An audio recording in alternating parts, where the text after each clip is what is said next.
ನಮಸ್ತೆ ಎಲ್ಲರಿಗೂ, ನಾನು ಶಾಲಿನಿ.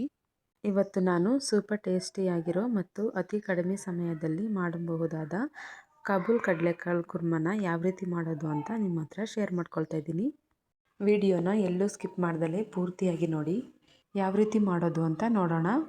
ಕುರ್ಮನ ಮಾಡೋದಕ್ಕೆ ನಾನಿಲ್ಲಿ 1 ಕಪ್ ಆಗೋಷ್ಟು ತೆಂಗಿನಕಾಯಿ ತೊಗೊಂಡಿದ್ದೀನಿ. ಹಾಗೆ ಒಂದು 3 ಚಮಚ ಆಗೋಷ್ಟು ಕಡಲೆ, ಒಂದು 4 ಹಸಿಮೆಣಸಿನ್ಕಾಯಿ, ಹಾಗೆ ಒಂದು ಸ್ವಲ್ಪ ಕೊತ್ತಂಬರಿ ಸೊಪ್ಪು, ಹಾಗೆ 1 ಚಮಚ ಆಗೋಷ್ಟು ಗಸಗಸೆ ಹಾಕ್ಕೊಂಡು ಒಂದು ಸ್ವಲ್ಪ ನೀರನ್ನು ಹಾಕ್ಕೊಂಡು ನಾವು ನುಣ್ಣಗೆ ರುಬ್ಕೊಳ್ಬೇಕು. ಇವಾಗ ರುಬ್ಕೊಂಡಾಗಿದೆ. ಇವಾಗ ಮಾಡೋ ವಿಧಾನನ ನೋಡೋಣ. ಮೊದಲಿಗೆ ನಾನಿಲ್ಲಿ ಸ್ಟವ್ ಆನ್ ಮಾಡಿಕೊಂಡು ಒಂದು ಕುಕ್ಕರ್ನ ಇಟ್ಕೊಂಡಿದ್ದೀನಿ. 3 ಚಮಚ ಆಗುವಷ್ಟು ಎಣ್ಣೆನ ಹಾಕ್ಕೊಂಡಿದ್ದೀನಿ. ಎಣ್ಣೆ ಕಾದಾದ ನಂತರ ನಾನಿಲ್ಲಿ ಅರ್ಧ ಚಮಚ ಆಗುವಷ್ಟು ಸಾಸಿವೆನ ಹಾಕ್ಕೊಂಡಿದ್ದೀನಿ. ಸಾಸಿವೆ ಚಿಟಪಟ ಅಂತ ಅಂದಮೇಲೆ ನಾನಿಲ್ಲಿ ಕಟ್ ಮಾಡಿರೋ ಅಂಥ 2 ಈರುಳ್ಳಿನ ಹಾಕ್ಕೊಂಡಿದ್ದೀನಿ. ಹಾಗೆ 1-2 ಪೀಸು ಪಲಾವ್ ಎಲೆನ ಹಾಕ್ಕೊಂಡಿದ್ದೀನಿ. ಈರುಳ್ಳಿ ಸ್ವಲ್ಪ ಸಾಫ್ಟ್ ಆದಮೇಲೆ ಕರಿಬೇವಿನ ಸೊಪ್ಪನ್ನ ಹಾಕ್ಕೊಂಡು, ಹಾಗೆ ಕಟ್ ಮಾಡಿರೋ ಅಂಥ 1 ಟೊಮೊಟೊ ಕೂಡ ಹಾಕ್ಕೊಂಡು ಫ್ರೈ ಮಾಡ್ಕೊಳ್ತಾ ಇದ್ದೀನಿ. ಹಾಗೆ ಯಾರೆಲ್ಲ ನನ್ನ ಚಾನಲ್ನ ಹೊಸದಾಗಿ ನೋಡ್ತಾ ಇದ್ದೀರಾ, ಪ್ಲೀಸ್ ಸಬ್ಸ್ಕ್ರೈಬ್ ಮಾಡಿ. ಹಾಗೆ ಪಕ್ಕದಲ್ಲಿರೋ ಬೆಲ್ ಬಟನ್ ಕೂಡ ಕ್ಲಿಕ್ ಮಾಡಿ. ಟೊಮೊಟೊ ಸಾಫ್ಟ್ ಆದಮೇಲೆ ನಾನಿಲ್ಲಿ ಅರ್ಧ ಚಮಚ ಆಗುವಷ್ಟು ಅರಿಶಿನ ಪುಡಿನ ಹಾಕ್ಕೊಂಡಿದ್ದೀನಿ. ನೆಕ್ಸ್ಟು ನಾವು ಆವಾಗಲೇ ರುಬ್ಬಿಟ್ಕೊಂಡಂತಹ ಮಸಾಲೆನ ಇದರೊಳಗಡೆ ಹಾಕ್ತಾಯಿದ್ದೀನಿ. ಮಸಾಲೆ ಎಲ್ಲ ಹಾಕ್ಕೊಂಡಾದ್ಮೇಲೆ 1-2 ನಿಮಿಷ ಇದರೊಳಗಡೆ ಕುದಿಸ್ಕೋಬೇಕು. 1 ಕಪ್ ಆಗುವಷ್ಟು ಕಾಬೂಲ್ ಕಡಲೆಕಾಳನ್ನು ನಾನು ಓವರ್ ನೈಟ್ ನೆನೆಸಿದ್ದೆ. 1 ಕಪ್ ಕಡಲೆಕಾಳಿಗೆ ನಾನಿಲ್ಲಿ ಒಂದು 3 ಆಲೂಗಡ್ಡೆನ ಕಟ್ ಮಾಡಿ ಈ ರೀತಿ ತೊಗೊಂಡಿದ್ದೀನಿ. ಇವಾಗ ಮಸಾಲೆ ಎಲ್ಲ 2 ನಿಮಿಷ ಕುದ್ದಿದೆ.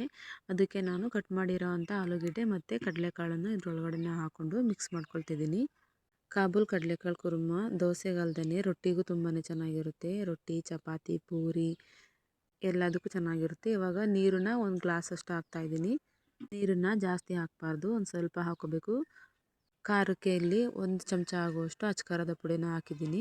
1 ಚಮಚ ಆಗುವಷ್ಟು ಗರಂ ಮಸಾಲೆನ ಹಾಕಿದ್ದೀನಿ. ನೀವು ಗರಂ ಮಸಾಲೆ ಇಲ್ಲ ಅಂತಂದರೆ ಚಿಕನ್ ಮಸಾಲೆನೂ ಕೂಡ ಹಾಕೋಬೋದು. ನಾನಿಲ್ಲಿ ಗರಂ ಮಸಾಲೆನ ಹಾಕಿದ್ದೀನಿ. ಗರಂ ಮಸಾಲೆ ಹಾಕೋದ್ರಿಂದ ಟೇಸ್ಟ್ ತುಂಬಾ ಚೆನ್ನಾಗಿರುತ್ತೆ. ಹಾಗೆ ಒಂದು ಸ್ವಲ್ಪ ಕಸೂರಿ ಮೇಥಿ ಹಾಕ್ತಾಯಿದ್ದೀನಿ. ಅದು ರುಚಿಗೆ ತಕ್ಕಷ್ಟು ಉಪ್ಪು, ಹಾಗೆ ಫೈನಲಾಗಿ ಕೊತ್ತಂಬರಿ ಸೊಪ್ಪನ್ನು ಕೂಡ ಹಾಕಿ ನೀಟಾಗಿ ಮಿಕ್ಸ್ ಮಾಡ್ಕೊಳ್ತಿದ್ದೀನಿ. ಖಂಡಿತವಾಗ್ಲೂ ಈ ವಿಧಾನದಲ್ಲಿ ಟ್ರೈ ಮಾಡಿ, ತುಂಬಾ ಚೆನ್ನಾಗಿರುತ್ತೆ. ಒಂದು ಸಾರಿ ಟ್ರೈ ಮಾಡಿದ್ರಿ ಅಂತ ಅಂದರೆ ನೀವು ಪದೇ ಪದೇ ಇದನ್ನೇ ಮಾಡ್ಕೊಳ್ತೀರಾ. ಇದು ಗೀ ರೈಸಿಗೂ ಕೂಡ ತುಂಬಾ ಚೆನ್ನಾಗಿರುತ್ತೆ. ಇವಾಗ ನಾನು ಕುಕ್ಕರ್ ಕ್ಯಾಪ್ನ ಕ್ಲೋಸ್ ಮಾಡಿ ಒಂದು 3-4 ವಿಷಲ್ ಹಾಕ್ಸ್ಕೊಂಡಿದ್ದೀನಿ. ಕುಕ್ಕರ್ ಕ್ಯಾಪ್ನ ಓಪನ್ ಮಾಡಿ ತೋರಿಸ್ತಾ ಇದ್ದೀನಿ ಯಾವ ರೀತಿ ಇದೆ ಅಂತ. ಚಿಕ್ಕವರಿಂದ ಹಿಡಿದು ದೊಡ್ಡವರೆಗೂ ಕೂಡ ತುಂಬಾ ಇಷ್ಟ ಆಗುತ್ತೆ ಈ ಕುರ್ಮ. ಖಂಡಿತ ಈ ವಿಧಾನದಲ್ಲಿ ಒಂದು ಸಾರಿ ಟ್ರೈ ಮಾಡಿ. ಇವಾಗ ಪ್ಲೇಟ್ಗೆ ಸರ್ವ್ ಮಾಡಿ ತೋರಿಸ್ತಾ ಇದ್ದೀನಿ.